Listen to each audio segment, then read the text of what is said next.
September 10న దళిత గర్జనను జయప్రదం చేయండి. ఉసురుపాటి బ్రహ్మయ్య మాదిగ. మాల, మాదిగలు మరియు బహుజనుల ఐక్యతతోనే రాజ్యాధికారం సాధ్యమని ఎంఆర్పీఎస్ వ్యవస్థాపక అధ్యక్షుడు మాన్య శ్రీ ఉసురుపాటి బ్రహ్మయ్య మాదిగ స్పష్టం చేశారు. ఉమ్మడి కర్నూలు జిల్లా ఎంఆర్పీఎస్ ముఖ్య కార్యకర్తల సమావేశంలో ఆయన ముఖ్య అతిథిగా ప్రసంగించారు. దళిత హక్కుల సాధన, సంక్షేమం కోసం సెప్టెంబరు 10న విజయవాడ ధర్నా చౌక్లో నిర్వహించే దళిత గర్జనను విజయవంతం చేయాలని ఆయన పిలుపునిచ్చారు. ప్రధాన డిమాండ్లు: అమరావతి రాజధానిలో దళితుల వాటా, సరైన రక్షణ కల్పించాలి. దళిత సంక్షేమం, ఎస్సీ సప్లా నిధులు పక్కాగా అమలు చేయాలి. దళిత క్రైస్తవులకు రిజర్వేషన్లు కల్పించాలి. ఎస్సీ, ఎస్టీ పారిశ్రామికవేత్తల సబ్సిడీలను వెంటనే విడుదల చేయాలి. ఈ కార్యక్రమంలో ఎంఆర్పీఎస్ రాష్ట్ర అధ్యక్షులు పానుగంటి శాలం రాజు మాదిగ, ఎస్ వెంకటేశ్వర్లు, పులికొండ, శ్రీరాములు, ఆనంద్ చైతన్య తదితర నాయకులు పాల్గొన్నారు. ఎంఆర్పీఎస్ కార్యకర్తల సమావేశం నిర్వహించుకున్నాం. సెప్టెంబర్ 10న దళిత గర్జన నిర్వహించడానికి ప్రధానంగా ఆంధ్ర రాష్ట్రంలో కూటమి ప్రభుత్వంలో దళితులను మనుషులుగా కూడా గౌరవించినటువంటి దౌర్భాగ్య పరిస్థితి, భారత రాజ్యాంగాన్ని అధంపాతాళానికి తొక్కి వాళ్ళు ఏర్పాటు చేసుకోబడినటువంటి రాజ్యాంగాన్ని అమలు చేయాలని చేస్తున్నటువంటి కుట్రలను తిప్పికొడుతూ భారత రాజ్యాంగం మాకు కల్పించినటువంటి హక్కులను కాపాడుకోవడం కోసం సెప్టెంబర్ 10న దళిత గర్జన నిర్వహిస్తూ ఉన్నాం. ప్రధానంగా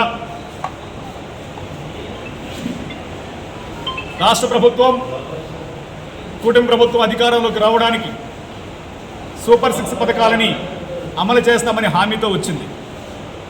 సూపర్ 6 పథకాలు ఎన్ని అమలు చేసిందో, ఎన్ని అమలు కాలేదో రాష్ట్ర ప్రజలకు తెలుసు. కానీ దళితులుగా మాకు సూపర్ 7 అంశాలని రాష్ట్ర ప్రభుత్వం తీసుకొస్తా ఉన్నాం. రాష్ట్ర ప్రభుత్వం కూడా స్పందించి ఆ సమస్యలను పరిష్కరించాలని కూడా కోరుతా ఉన్నాం. మొదటిదిగా రాష్ట్ర ప్రభుత్వాన్ని సూటిగా మేము అడుగుతున్నాం. 33,000 ఎకరాల్లో వేల కోట్లతో నిర్మితమవుతున్న దేవతల రాజధానిగా పేరు కాబడుతున్న అమరావతిలో దళిత గిరిజనులు ఎక్కడో రాష్ట్ర ప్రభుత్వం సమాధానం చెప్పాలని కోరుతా ఉన్నాం. అదేవిధంగా రెండో అంశంగా ఈ రాష్ట్రంలో దళితులకు రక్షణ ఎక్కడ? 14 సంవత్సరాల బాలికని 14 మంది 14 రోజుల పాటు అత్యాచారం చేస్తే తీసుకోబడిన చర్యలేంటి?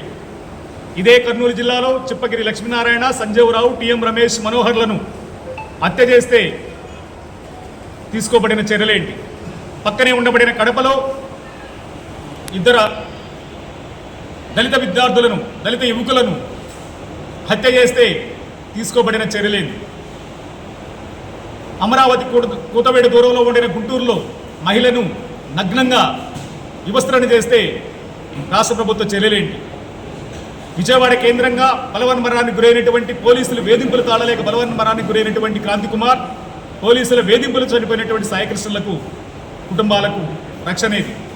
అదేవిధంగా రావులపాలెంలో దళిత యువకుడిని చంపినట్టు సందర్భం కనబడతావు. అంటే దాదాపు రాష్ట్రంలో 22 మంది దళితులను హత్య చేస్తే ఆ దళితులకు రక్షణ ఎక్కడ అని చెప్పి రాష్ట్ర ప్రభుత్వాన్ని కోరుతా ఉంది.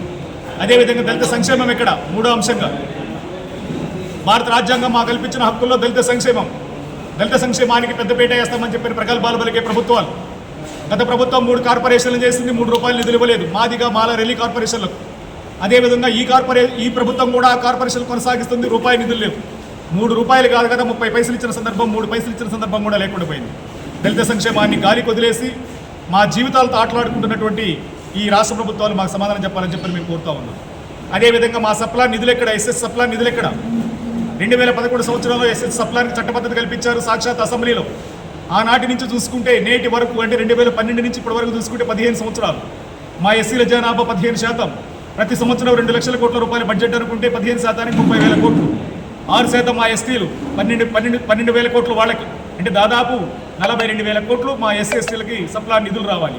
ఈ 15 ఏళ్లలో 42 కోట్లను ఒకసారి లెక్కేస్తే దాదాపు 6,30,000 కోట్ల రూపాయలు మా సప్లా నిధులు దారి మళ్ళినట్టుగా స్పష్టంగా అర్థమవుతుంటే, ఆ దారి మళ్ళిన నిధులను ఆపి చట్టబద్ధత కల్పిస్తూ మాకు రక్షణ కల్పించాల్సిన బాధ్యత ఉంది సప్లాన్కు. అదేవిధంగా ఆ సప్లా నిధులతో మా దళిత సంక్షేమాన్ని, మా దళిత సాధికారతను కోరాలని సందర్భంగా ప్రభుత్వాన్ని డిమాండ్ చేస్తూ ఉన్నాం.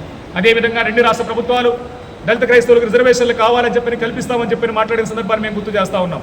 కానీ ఈ దేశంలో కూటమి ప్రభుత్వం, ఈ దేశంలో ఉండబడినటువంటి భారతీయ జనతా పార్టీ ఆర్ఎస్ఎస్ ఎజెండాతో ముందుకు పోతూ ఈ దేశం ఒకే రాష్ట్రంగా ఉండాలి, ఒకే జెండా ఉండాలి అని చెప్పి మాట్లాడుతూ ఈ దేశంలో ఉండబడిన ముస్లింలని, క్రైస్తవులని, జైనుల్ని, బౌద్ధుల మొత్తాన్ని కూడా లేకుండా చేసి కుట్ర చేస్తూ ఈ దేశంలో హిందూ అయితే ఉండాలి, వేరొకరైతే ఉండకూడదని చెప్పి చేసినటువంటి కుట్రలో భాగంగా సుప్రీంకోర్టు ద్వారా దళితులు క్రైస్తవ మతంలోకి మారితే ఎస్సీ హోదా కోల్పోతారని చెప్పి తీర్పునివ్వడం అంటే అది దళిత రిజర్వేషన్లను లేకుండా చేయడానికి కుట్ర తెరదీసినట్టుగా మేము భావిస్తూ ఉన్నాం.